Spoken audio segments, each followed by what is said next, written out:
하나님께서 영광을 거두신 줄로 믿습니다. 언제 들어도 좋은 찬송입니다.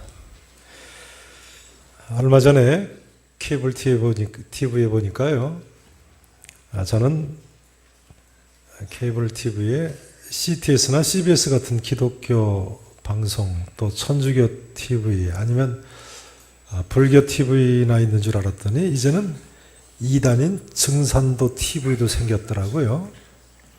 이단들까지 케이블 TV 방송국을 가지고 있으니까 앞으로는 정말 정신 똑바로 차리셔야 될 것 같습니다. 성경을 잘 모르는 사람들은 어느 것이 참 진리인지 정말 구별이 안 되겠습니다. 증산도에서는 자기들의 창시자 강증산이라는 사람을 143년 전 인간으로 강세하신 대우주의 통치자요 주제자인 상제님이라고 주장을 하던데요. 143년 전 인간으로 강세하신 대우주의 통치자요 주제자이신 상제님. 상제님은 물론 하나님이라는 뜻이죠. 그러니까 강증산이 하나님인데 143년 전에 강림하셨다는 거예요. 물론 그분은 돌아간 지 오래됐죠. 증산도에서 나온 대순진리회라는 이단도 이 강증산 씨를 하나님이라고 믿죠. 대순진리회 이단 아시는가요? 요즘 이 근처에 주로 두 사람이 다니면서 복이 많아 보이시네요. 무슨 공덕이 많네요. 하고 인사하는 사람들이 있지 않습니까? 하여간 우리나라는 자칭 성부 하나님도 많고 자칭 재림 예수도 많고 자칭 성령 하나님도 많습니다. 우리 민족이 왜 이런가요? 하긴 김일성은 모래알로 쌀을 만들고 솔방울로 총알을 만든다고 했으니까요. 가랑잎을 띄워가지고 대하를 건너간다고 그랬어요. 큰 강을 건너갔다고. 김일성은 심지어 물을 낮은 데서 높은 곳으로도 흐르게 하고요. 왕 감을 때는, 크게 감을 때는 곡식밭에 단비를 내리기까지 하셨대요. 신이시라는 이야기죠. 잘났어요.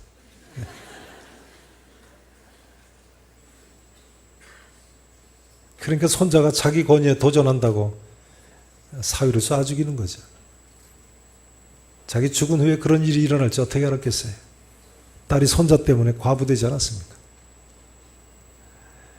참 우리 민족이 왜 이렇게 됐는가요? 하나님 떠나니까요. 하나님 떠나니까.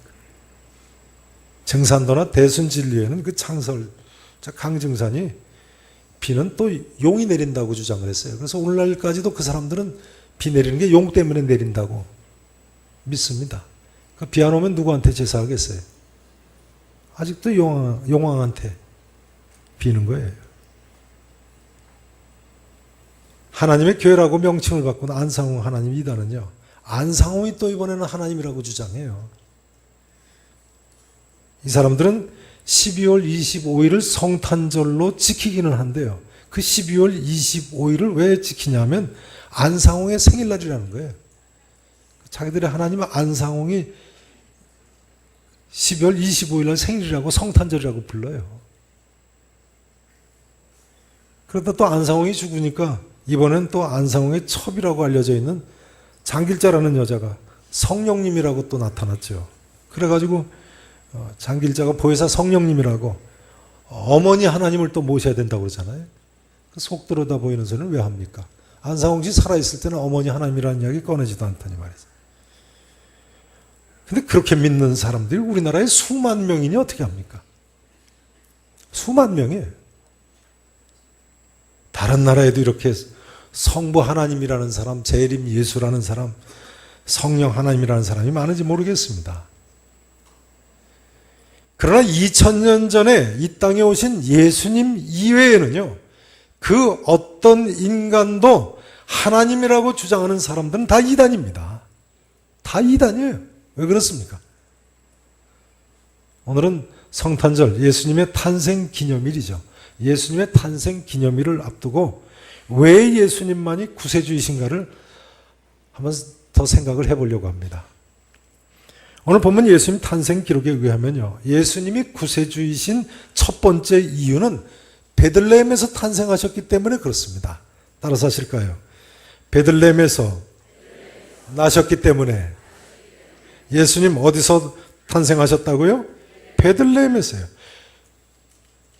이것이 왜 예수님이 구세주이심을 보여주는 사건입니까? 왜냐하면 구약성경 미가서 5장 2절에 구세주가 베들레헴에서 나실 것이라고 예언이 되어 있기 때문입니다. 미가서 5장 2절에 보면요. 베들레헴 에브라다야 너는 유다 족속 중에 작을지라도 이스라엘을 다스릴 자가 내게로 나올 것이라. 그의 근본은 상고의 영원에 있느니라 하셨습니다. 베들레헴 에브라다. 에브라다는 베들레헴 성에 속한 한 마을입니다. 룻기 1장 2절에 보면 룻의 시어머니죠. 시어머니 나오미의 고향입니다. 룻기 4장 11절에 보면 룻이 보아스와 함께 살았던 땅도 에브라다였습니다. 또 창세기 35장 19절에 보면 일찍이 야곱의 아내 라헬이 이 에브라다에서 죽죠. 베들레헴 에브라다야 너는 유다 족속 중에 작을지라도. 베들레헴 에브라다는 이스라엘 유다 지파 중에서도 작은 가문입니다. 다윗의 후손의 땅이고요. 이 예언 그대로 예수님 당시에 유대인들은요, 메시아 즉 그리스도가 구세주가 베들레헴에서 다윗의 후손으로 날 것이라고 믿었습니다.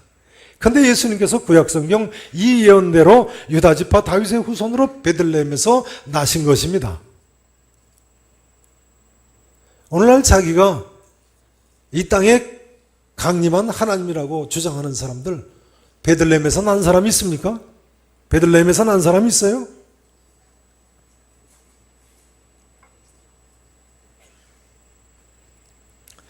이 미가서 5장 2절의 예언의 말씀은요, 분명히 초대교회 예수 믿는 사람들이 구약성경에 후대에 추가한 기록이 아닙니다. 물론 유대인들만 봐도 알 수 있습니다만 이 사실은 오늘날 사해사본이 발견됨으로써 다시 한 번 더 확증이 됐습니다.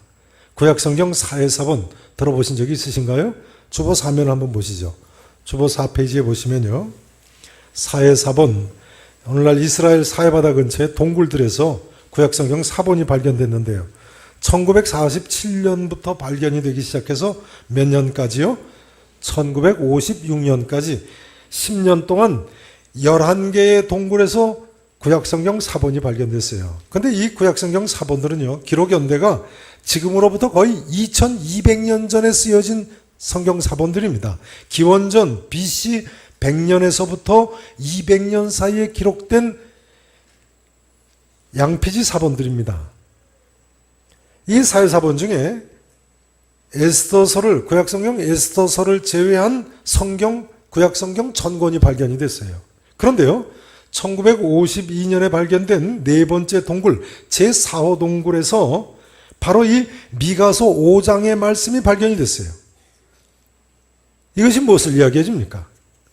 미가서 5장 2절의 예언의 말씀이 초대교회 예수 믿는 사람들이 후대에 구약성에 추가한 기록이 아닌 것을 다시 한번 확정해 주는 거죠.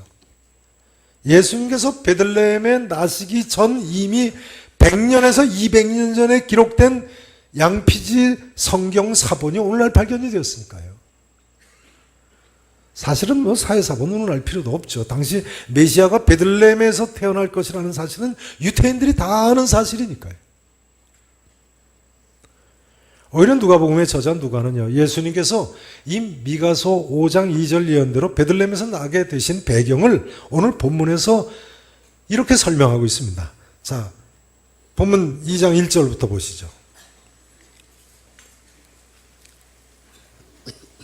2장 1절 보세요. 그때 가이사 누구가요? 아구스도가, 가이사는 로마의 집정관이었던 시저죠. 시저를 가리키죠. 아구스도는 로마의 초대 황제 아우구스투스 황제를 가리킵니다. 그런데 이 아우구스투스는 시저의 조카였었죠. 그런데 나중에 시저가 신격화되면서 시저라는 단어가 황제를 나타내는 일반 칭호가 됩니다. 그래서 가이사 아구스도 하면 아우구스투스 황제라는 뜻입니다. 자, 그런데요, 이 아우구스투스 황제가 영을 내려 천하로 다 뭐 하라고 했어요? 호적을 하라고 했어요. 왜 호적을 하라고 했을까요? 초대 황제가 등극을 했으니까요. 군인 모집하고 세금 거두기 위해서 한 거겠죠. 그다음 보세요. 이 호적은 구레뇨라는 사람이 수리아에 뭐가 됐을 때요? 총독이 됐을 때, 오늘날 시리아 지방에 총독이 되었을 때 처음 한 것이라. 이 처음 한 것이라는 것은 무슨 이야기인가요? 구레뇨가 수리아 총독을 2번 한 것으로 알려지고 있습니다. 그러니까 예수님은 구레뇨 총독이 첫 번째 총독 제위할 때 한 인구조사 때 태어난 거예요. 이 첫 인구조사가 사도행전 5장 37절에도 보면 나와 있습니다. 자, 그 다음 보세요. 처음 한 것이라. 그래서 모든 사람이 호적하러 각각 어디로 돌아갔어요? 자기 고향으로 돌아갔어요. 요셉도 다윗의 집 족속이므로 갈릴리 나사렛 동네에서 살던 데서 말이죠. 유대를 향하여 어디로 갔어요? 베들레헴이라 하는 다윗의 동네로 그 약혼한 마리아와 함께 호적하러 올라갔어요. 자, 저를 보세요. 아무튼 누가의 증언에 의하면요, 예수님께서 로마 황제 가이사 아구스투스 때에 구레뇨가 수리아 총독이 처음 되었을 때 그 첫 인구조사 때에 신기하게도 요셉이 다윗의 후손이기 때문에 본적지 베들레헴에 갔다가 첫 아들을 낳음으로써 미가서 구약성경 5장 2절의 예언이 그대로 성취가 됐다는 거예요. 하나님의 놀라운 역사인 거죠. 여러분, 우리 하나님은 세계 역사의 주관자이십니다. 로마의 황제건 수리아의 총독이건 다 우리 하나님의 주권 아래에 있습니다. 그 사람이 첫 로마의 대제국을 통일하고 황제가 돼서 인구조사를 하게 된 것이 이렇게 시간이 정확하게 일치될지 어떻게 알았겠어요? 하나님은 이렇게 역사하신 거죠. 베들레헴 목동 다윗을 왕 삼으신 분도 우리 하나님이시고요. 미가 선자에게 이렇게 예언하게 하신 분도 하나님이시고요. 가이사 아구스토를 세우시고 그 아구스투스 황제로 하여금 그토록 호적을 하라고 명하게 하신 분도 하나님이세요. 그리스도가 다윗의 후손 중에 이 예언처럼 나게 하신 분도 우리 하나님이신 것입니다. 그런데요, 소위 자기가 하나님이다, 내가 재림 예수다 하는 사람 중에 이처럼 다윗의 후손으로 태어난 사람이 있습니까? 구약 성경에 출생지가 이처럼 예언된 사람이 있습니까? 진실로 바라기는요, 이처럼 하나님의 놀라운 역사하신 가운데 이 땅에 오신 예수 그리스도 구세주를 바로 믿고 바로 사실 수 있기를 진심으로 축원하겠습니다. 오늘 본문 예수님 탄생 기록에 의하면요, 예수님이 구세주이신 두 번째 이유는요, 자, 따라서 하시죠. 동정녀에게서 나셨기 때문에. 주보 설교 메모는 사면에 그렇게 적어 놓으세요. 동정녀에게서 나셨기 때문에. 첫 번째 뭐라고 적어 놓으셨습니까? 따라서 하시죠. 베들레헴에서 나셨기 때문에. 베들레헴에서 나셨기 때문에. 동정녀에게서 나셨기 때문에. 본문 4절 5절 말씀을 다시 한번 보십니다. 4절을 보세요.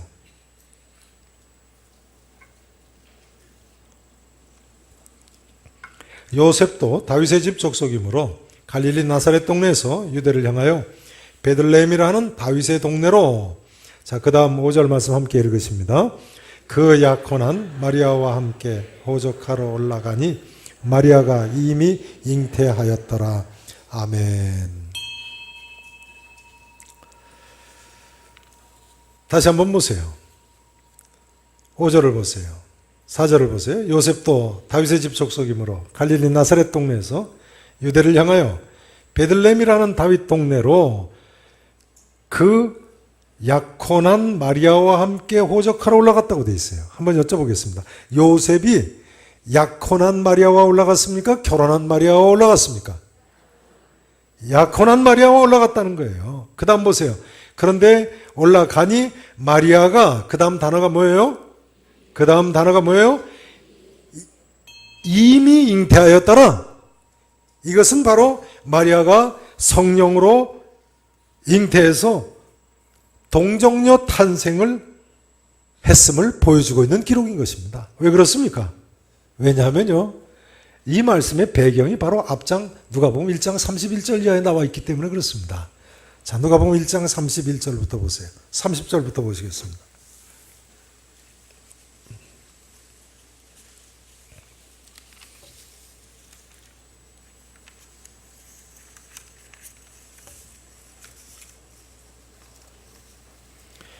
(1장) 30절부터 보시겠습니다. 천사가 이르되, 가브리엘 천사가 처녀 마리아에게 나타나서 하는 말이죠. 마리아여, 무서워하지 말라.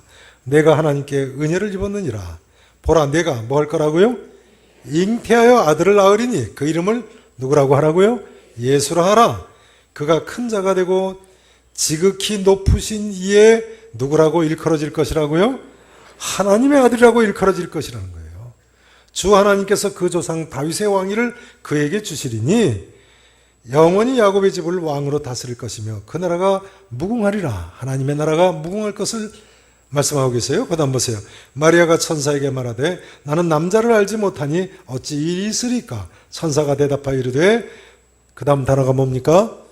성령이 내게 임하시고 성령으로 잉태할 거라는 말씀이에요. 지극히 높으신 이의 능력이 너를 덮으시리니 이러므로 나실 바 거룩한 이는 누구라고 일컬어지리라고요? 하나님의 아들이라고요. 그 다음 보세요.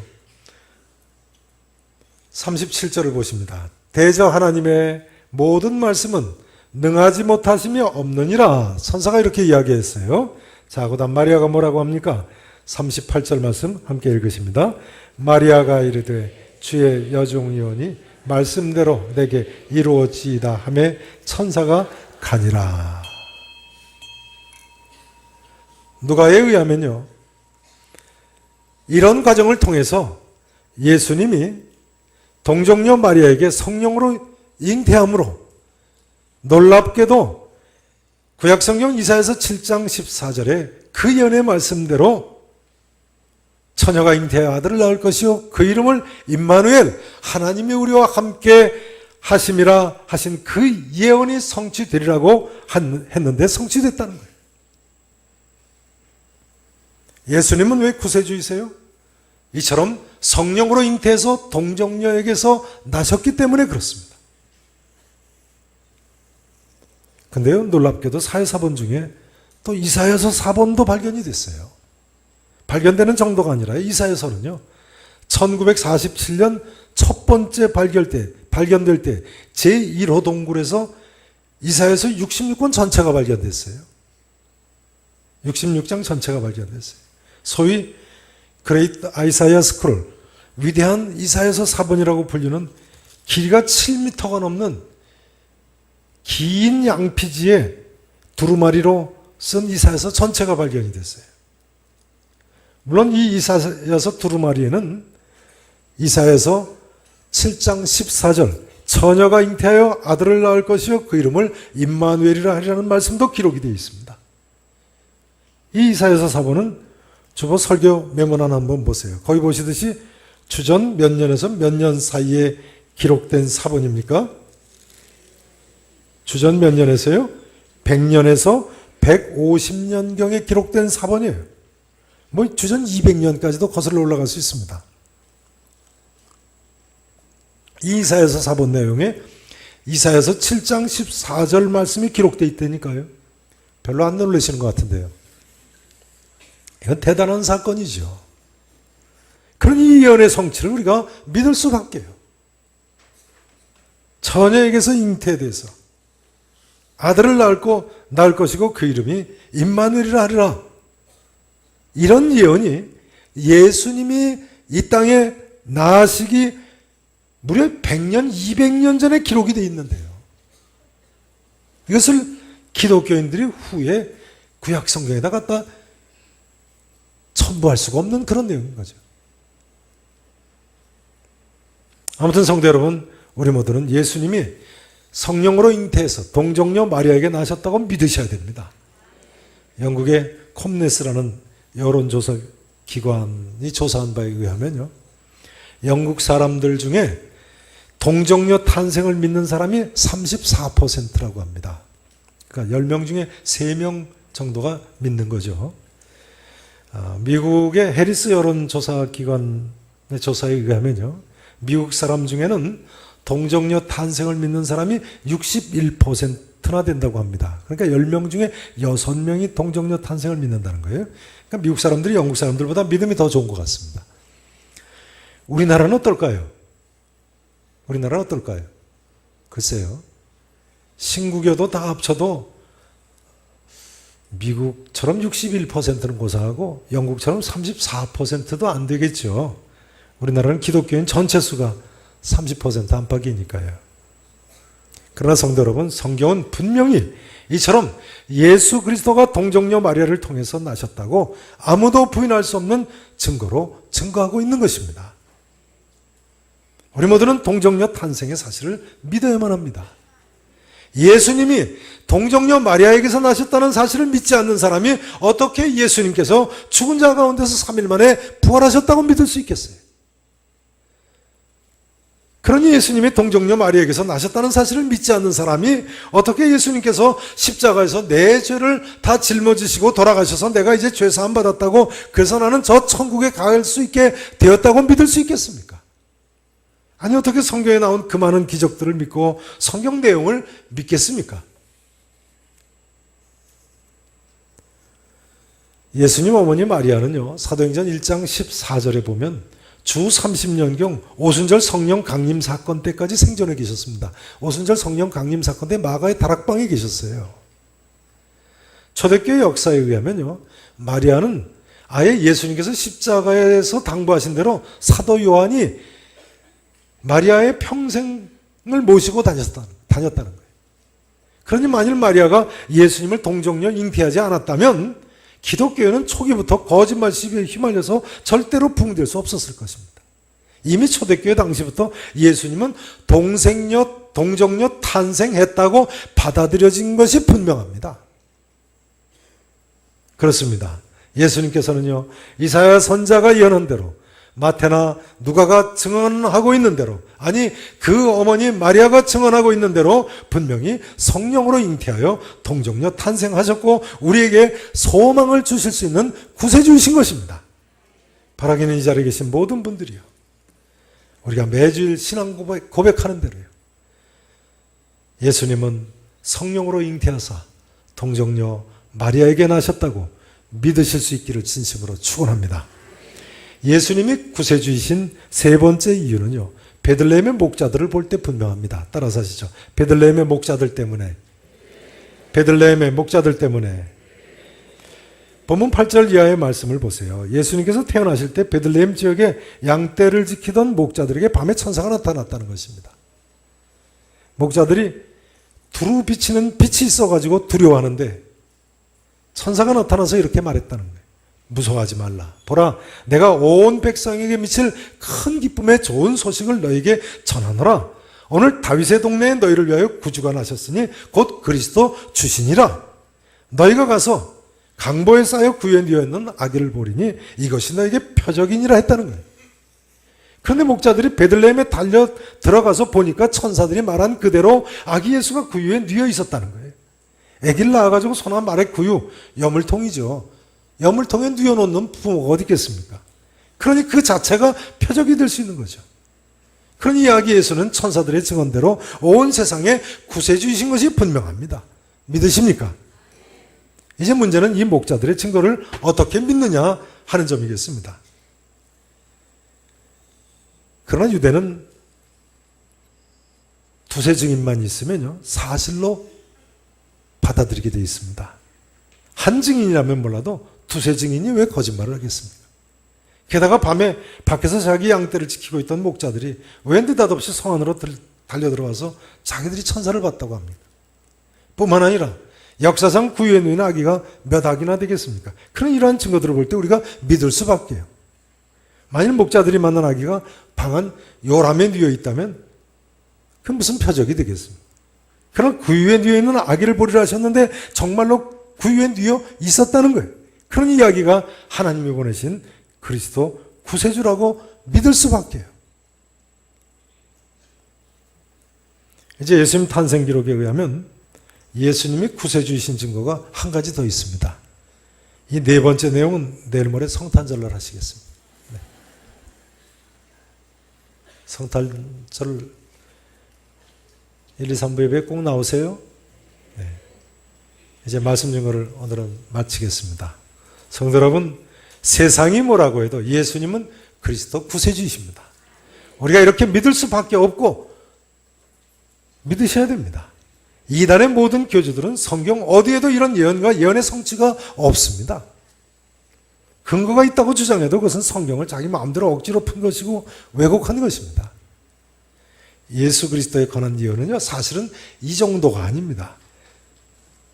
신구약 성경 전체가 예수 그리스도에 대해서 예언하고 있지 않습니까? 구약 성경에는요, 예수님의 초림에 대한 예언이 350번이나 예언되어 있다고 합니다. 350번이나.